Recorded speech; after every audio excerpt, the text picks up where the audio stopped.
உங்கள் favourite TV ஷோக்களை இனி miss பண்ண தேவையில்லை. ZEE5 இல் முற்றிலும் இலவசமாக காணுங்கள். இங்கேயும் எப்பொழுதும். இதுவே பழைய சண்முகமா இருந்தா அருவாளை எடுத்துக்கிட்டு 8 ஊருக்கு கேக்குற மாதிரி கத்திக்கிட்டு இந்நேரம் அந்த வெங்கடேஷ் வீட்டுக்கு போய் அவன் குடும்பத்தையே ரெண்டாக்கிருப்பான். அதை தடுக்கணும்னு நான் ரெடியா இருந்தேன். ஆனா நீ என்னடா அண்ணா, எனக்கு இப்ப எந்த வேலையும் வைக்காம ஹாயா விசில் அடிச்சுக்கிட்டு படுத்துட்டு இருக்க? ஆமா, ஏன்னு கேட்டேன். பொறவே நீதானே காந்தி கதை, ஏசுநாதர் கதை, புத்தர் கதைலாம் சொன்ன. ஒரு கணத்துல அரைஞ்சா இன்னொரு கணத்தை காட்டுன்னு பத்தாவதுக்கு உன் அம்மா கிட்ட சத்தியம் கொடுத்துருக்க நீ அப்படின்ற பிளாஷ்பேக் அடிக்கடி ஓட்டி காட்டுறதுல நீதாம்ல. இதை மீறி நான் என்னத்தை செய்யணும்னு நினைக்க, அதனால தான் பண்ணல. ஒரு சின்ன கோவம் கூட வரல? இல்லை, நீ எதுக்கு பேயடைஞ்ச மாதிரி சாக்ரியேஷன் கொடுக்க? இல்ல, நீ பாட்டுக்கு வந்த, சொன்னதெல்லாம் கேட்டு ஊன் கொட்ட, சாப்பாடு போட சொல்லி மூக்கு பிடிக்க ஒரு கட்டு கட்டுல, திரும்ப கடைக்கு போன. ஆமா, வேலை இருக்கலாம். இப்ப கால் மேல கால் போட்டுக்கிட்டு விசில் அடிச்சிட்டு இருக்க. பாட்டு மனசுல வந்துச்சுலா. ஏம்ல என்ன இப்படி சந்தேகப்படுத? நான் என்ன உன் கால் மேலேயா காலை போட்டேன்? என் கால் மேல காலை போட்டு தானே விசில் அடிச்சு பாட்டு பாடிட்டு இருந்தேன். அது ஒரு தப்புங்கயா. ஓ, அப்போ உன் மனசுல என்ன இருக்குன்னு என்கிட்ட சொல்ல மாட்டேன் அதானே? இப்ப என்னத்த சொல்லணும்னு எதிர்பார்க்க? டேய், உன்னை பத்தி எனக்கு நல்லா தெரியும். என்னமோ பிளான வச்சுக்கிட்டு தான் நீ இப்படி நிதானமா விசில் அடிச்சிட்டு இருக்க. உண்மைதானே? இல்லை, என் வாய் நான் விசில் அடிக்க, உனக்கும் விசில் அடிக்க தெரியும்னா விசில் அடி, சேர்ந்தே டூயட் பாடுமா.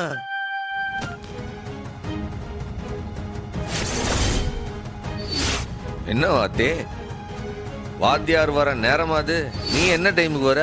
என்ன உன்னை கேட்கறதுக்கு ஆள்ல நினைச்சுட்டியா? இங்க என்ன பண்ற நீ? இது என்னோட சேர். அதை யாரு உன் தலையில எழுதி வச்சது? மரியாதையா வெளியே போயிரு, இல்லைன்னா எல்லாரையும் கூப்பிட்டு உன் கழுத்தை பிடிச்சு வெளியே தள்ளிடுவேன். நான் சொல்ல வேண்டியதை நீ எனக்கு சொல்லுதியோ? இந்த ஸ்கூலுக்கு வர்றதுக்கு நீ யாரு? அதுதான் நானும் உன்னை கேட்கேன். நீ இங்க ரூம்குள்ள வந்திருக்கிய, நீ யார் இங்க வர்றதுக்கு? இப்ப வெளியே போறியா இல்லையா?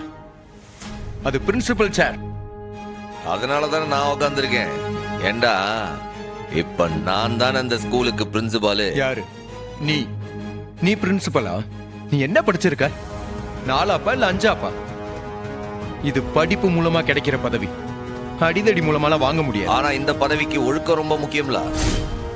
உன்கிட்ட இருக்காது இல்ல? வள்ளுவர் சொன்னார, அதுவா தெரியுமா உனக்கு? பிள்ளைங்களை கேட்போமா? ஹலோ பிள்ளைங்களா, வள்ளுவர் சொல்லியிருக்காரு, ஒழுக்கத்தை பத்தி எல்லாருக்கும் தெரியுமா?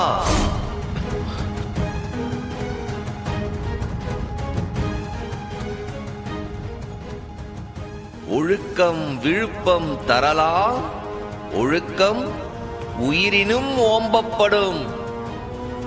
சண்முகம் வந்துட்டாரு போல. அப்பாடா, சண்முகம் வந்துட்டாரு. இனிமே பிரச்சனை எல்லாம் அவர் பார்த்துப்பாரு. உங்க வெங்கடேஷ் வாத்தியாருக்கு தெரியல போல இருக்கே. ஏய், முதல்ல மைக் ஆஃப் பண்ணு. எதுக்கு ஆஃப் பண்ணுங்கறல்ல? ஆமா, எந்த தைரியத்துல நீங்க வந்து பிரின்சிபால்னு உட்கார்ந்துருக்க? அத பத்தி உன்கிட்ட விளக்க வேண்டிய அவசியம் எனக்கு இல்ல. வேணா கேஸ் போடு, நான் கோர்ட்ல பாத்துக்கிறேன். கேஸ் போடதான் போதேன். ஆனா அதுக்கு முன்னாடி இந்த பள்ளிக்கூடத்தை பத்தின உண்மை உனக்கு தெரியணும்ல. இது என்ன, உன் அப்பம் கட்டின பள்ளிக்கூடமா இல்ல ஏன் அப்பம் கட்டின பள்ளிக்கூடமா இல்ல தனியார் பள்ளிக்கூடமா? ஆறு வேணா வந்து நிர்வாகம் பண்ணலாம்ட்டு ஒரு தர்ம பிரபு பல வருஷமா அந்த பள்ளிக்கூடத்தை நடத்திட்டு இருந்தாரு. ஒரு கட்டத்துல அவரால் இதை நடத்த முடியலன்ட்டு விற்க பார்த்தாரு. ஆனா அந்த ஊரு பிள்ளைங்களோட படிப்பு என்ன ஆகுன்றதுக்காக ஒவ்வொருத்தரா கூலி வேலை செய்யறவனும் காசு போட்டு வாங்கின பள்ளிக்கூடம் இது. இது இந்த ஊர்கார ஒவ்வொருத்தருக்கும் சொந்தமான பள்ளிக்கூடம், இந்த ஊர்கார பிள்ளைங்களோட பள்ளிக்கூடம். அதெல்லாம் தெரியாம நீயா வந்து இதுல பிரின்சிபால் நாட்டாம பண்ணுதியா? ஏன்னா என்கிட்ட இருக்கிற ரெக்கார்ட் அப்படி. இங்க எந்த கமிட்டிக்கு எந்த அதிகாரமும் கிடையாது. நான் தான் எல்லாமே. அந்த ரெக்கார்டுகள் எல்லாம் வச்சுட்டு நீ என்னத்தை செய்ய போத? எல்லாம் பண்ணுவேன். இனிமே இந்த ஸ்கூல் இந்த மாதிரி ஏழைங்க படிக்கிற ஸ்கூல் கிடையாது. நான் இங்க மாற்றத்தை கொண்டு வர போறேன். எல்லா ஸ்டூடெண்ட்ஸும் பெரிய ஃபீஸ் கட்டினாதான் இங்க படிக்க முடியும். இங்க இருக்கிற வாத்தியாருங்க எல்லாரையும் நான் மாத்த போறேன். ஓ, அந்த அதிகாரம்லாம் கூட உனக்கு கொடுத்துட்டாவளா? ஆமா, இனிமே எல்லாம் நான் தான். இந்த ஓட்ட கட்டடம் எல்லாத்தையும் இடிச்சிட்டு பெரிய கட்டடமா புது கட்டடமா கட்ட போறேன். ஸ்கூல் பஸ், ஸ்கூல் லஞ்ச், அது இதுன்னு எல்லாத்தையும் பெரிய ஸ்கூலா மாத்த போறேன். ஆனா இதுக்கெல்லாம் ரொம்ப செலவாகும்ல மாப்ள. அதுக்காக தானே ஃபீஸ் வாங்க போறேன். இனிமே இது பஞ்ச பரதேசிங்க படிக்கிற ஸ்கூல் இல்ல, பெரிய பெரிய பணக்கார பசங்க படிக்கிற ஸ்கூலா மாறப்போகுது. பணக்கார பசங்க சேர சேர இது பணமா எனக்கு கொட்ட போகுது. அப்போ இங்க ஏற்கனவே படிக்கிறாவல பிள்ளைங்க, அவங்க நிலைமெல்லாம் நாசமா போட்டோம். அவங்க எப்படி போனா எனக்கு என்ன? இந்த பஞ்ச பரதேசிங்களுக்கெல்லாம் ஸ்கூலை விட்டு டீஸ் கொடுத்து அனுப்ப போறேன். அதுக்கு பிள்ளையார் சுழியா உன் தங்கச்சி கனியை தான் ஸ்கூலை விட்டு நீக்கி இருக்க. கொஞ்சம் வெயிட் பண்ணு, அவளோட டிசிய நீ வாங்கிட்டு கிளம்பு.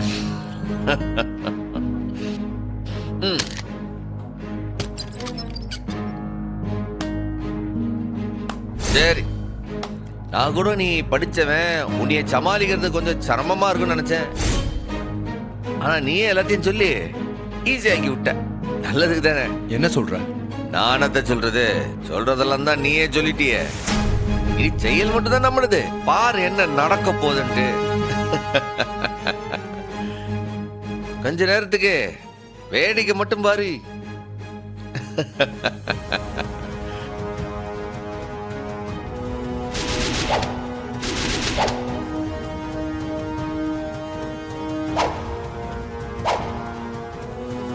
வரட்டா? இல்ல ரத்னா, உன் போனுக்கு ஒரு வீடியோ அனுப்பியிருக்கேன். அதை இங்க படிக்கிற பிள்ளைங்க, வாத்தியாருங்க, பிள்ளைங்களோட அப்பா அம்மா, அப்புறம் இந்த கமிட்டி மெம்பர்களுக்கெல்லாம் உடனே அனுப்பி விடல. சட்டுன்னு அனுப்பிவிடு.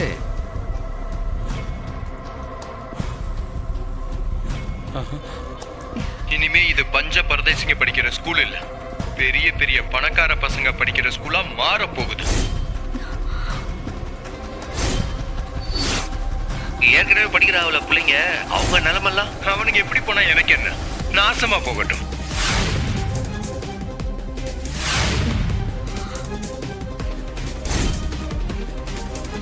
இந்த பரதேசிங்களுக்கெல்லாம் ஸ்கூலை விட்டு டிசி கொடுத்து அனுப்பிச்சிருவேன். இதெல்லாம் பார்த்தாங்கன்னு வச்சுக்க, இந்த ரெண்டு பொறுக்கிங்களையும் அவங்களே உள்ள அனுப்பி வச்சிருவாங்க. என்ன பெரியப்பா, இவனை பத்தி சொன்ன உடனே அப்படியே கொதிச்ச. இப்ப நான் வந்து வேடிக்கை பார்க்க என்ன செய்யணுமோ செய்யுங்க. இவன் தான் நம்ம பள்ளிக்கூடத்தை நம்ம கிட்ட இருந்தே ஆட்டைய போட பார்க்குவேன். ஜீ5 ஆப்பை டவுன்லோட் செய்து அனைத்து எபிசோடுகளையும் இலவசமாக பாருங்க.